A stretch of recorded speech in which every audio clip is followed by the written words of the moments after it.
Collor foi o primeiro presidente eleito, foi cassado. Governou com essa gente aí e foi cassado.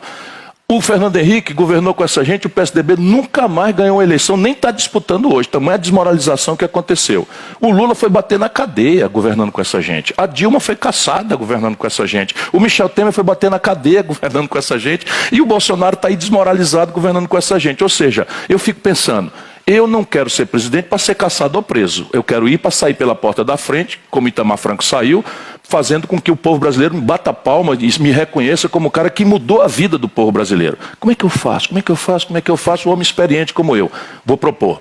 Primeiro, encher o saco da população com minha proposta. De maneira que a população, em vez de votar em mim, vota em mim e na proposta. Porque isso diminui muito a distância entre um presidente que tem uma ideia, que estabeleceu uma cumplicidade, um acordo com o povo, não é? Porque se eu escapar da pancadaria, se elejo eu e a ideia.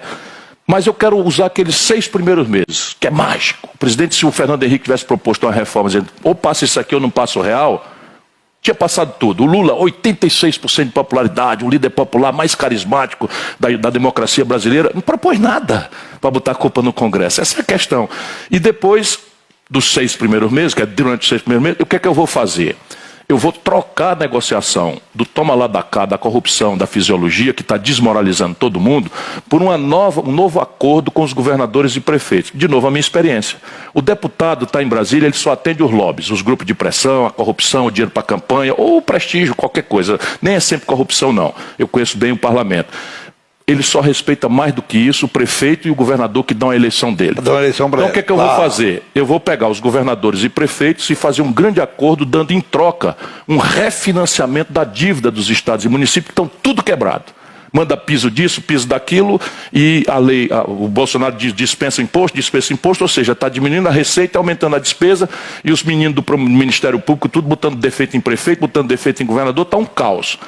Eu pego isso, renegocio a dívida. Só para você tomar o caso de São Paulo, ou de Minas Gerais, ou do Rio Grande do Sul, que são estados que estão, Rio de Janeiro, são 80% da dívida. Eles estão mandando para Brasília de 12 a 15 reais de cada 100 que arrecada. Ou seja, já não tem dinheiro para nada e ainda manda para Brasília. O que é que eu proponho? Meu irmão, você não vai mais mandar esse dinheiro para Brasília. Você vai ficar com esse dinheiro mediante um programa de investimento, mas eu só posso garantir essa troca se você me trouxer o voto da sua bancada toda. Passa. Agora é que persistiu o impasse, deu curto-circuito, negociou, propôs e tal, e ainda assim persistiu o impasse, com autorização da maioria simples do Congresso, eu mando isso a voto popular direto. Aí eu não me vendo mais e encerro a crise política que está matando a democracia no Brasil. Muito bem. É muito difícil lidar com o Centrão. Você tem essa experiência de lidar com o Centrão, que dizem que é uma bancada... Conheço todo mundo, fui colega deles, fui ministro, manejei, fui governador e tal. Veja, o que aconteceu? Quem ensinou isso aos políticos foi o MDB. Então o MDB no passado era um enorme partido que não tinha responsabilidade nenhuma e que não apresentava nem candidato a presidente para exigir e chantagear.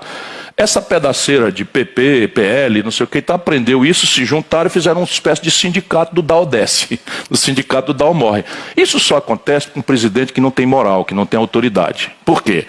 Quando você chega lá querendo a reeleição e com filho enrolado, sabe, em confusão, em corrupção e tal, você fica apavorado com o CPI e quer sua reeleição. Aí vende a alma. Eu chego lá o seguinte, vida limpa. Não tem filho ladrão, nem respondeu. Os dois que estão aí liderando têm filhos acusados de coisas graves, de corrupção. Eu chego limpo. Não tenho nada, nenhum processo de coisa nenhuma, nem tenho filho enrolado em coisa nenhuma, e nem jamais vou ter. E eu não quero a reeleição. Eu vou trocar a minha própria reeleição, vou acabar com isso, em troca da reforma que o país precisa. Portanto, eu não estou na mão deles. Vou negociar nessa base, está aqui. Eu me acertei com o povo, propus isso assim, assim, assado, um imposto sobre grandes fortunas, um programa de renda mínima, renegociar a dívida das famílias e tal. E o povo me deu a eleição, se o povo me der a eleição. Então você, meu irmão, vai ficar contra mim, está ficando contra o povo. Eu vou trazer o seu governador, o seu prefeito para lhe dar uns conselhos aqui e tal, e tal. Não deu, eu vou chamar o povo para votar. Você acha todos esses projetos que você vem falando, eu tenho te assistido aí nos podcasts da vida aí, isso foram bastantes,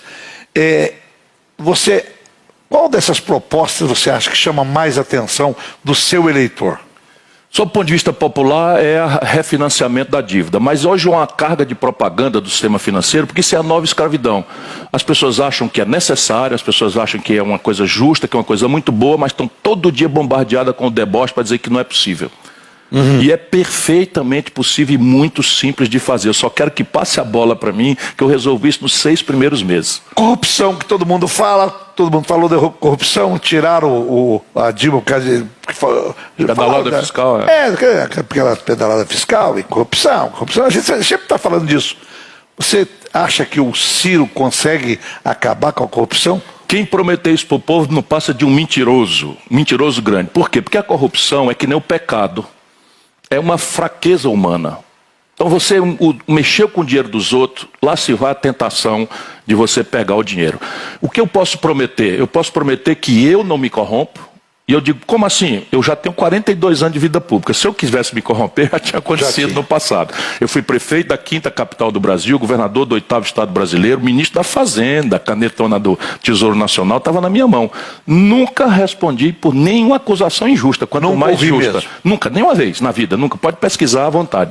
Então, a primeira providência é o exemplo. Se o de cima não rouba, ele não tem que passar a mão nem passar pano para ninguém de baixo que rouba. Segundo, nós temos que mudar as instituições que previnam a corrupção. E você tem 1 milhão de coisas para fazer. Hoje em dia, Ratinho, até a questão do crime organizado.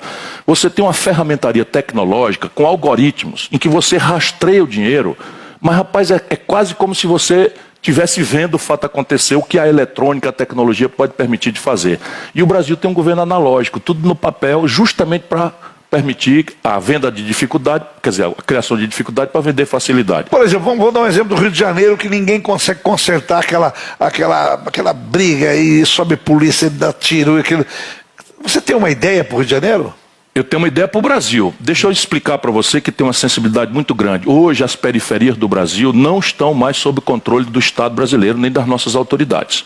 Comento isso com grande tristeza, mas hoje quem dá as cartas de forma terrorista na periferia do Brasil são as facções criminosas. No Rio, com o agravante de ter uma disputa de facção criminosa com milícia que também já está começando a se espalhar. E isso aconteceu nos últimos 25 anos. Conversa fiada, de esquerda, não sei o que, papapá e tal. Ninguém mudou uma linha para enfrentar isso. Mas o pior, Ratinho, deixa eu dizer para o nosso povo, o pior é que neste período que explodiu a violência e o terror e se organizaram essas poderosas facções criminosas, o orçamento da União para a segurança pública não variou de 30 centavos a cada 100 reais do orçamento. Isso mesmo que eu estou dizendo para você. Explodiu o problema da violência e hoje o Brasil gasta 0,33, 1/3 do orçamento em segurança pública. Então eu quero assumir para mim, para a presidência da República, eu vou federalizar o combate ao crime organizado. De novo, não é porque eu quero ser o valentão, não, isso é um negócio difícil, mas é porque eu aprendi, com a minha experiência, que a polícia local não tem capacidade de resolver isso por uma circunstância. O policial é trabalhador. E por ser trabalhador, ele e a família dele moram na periferia.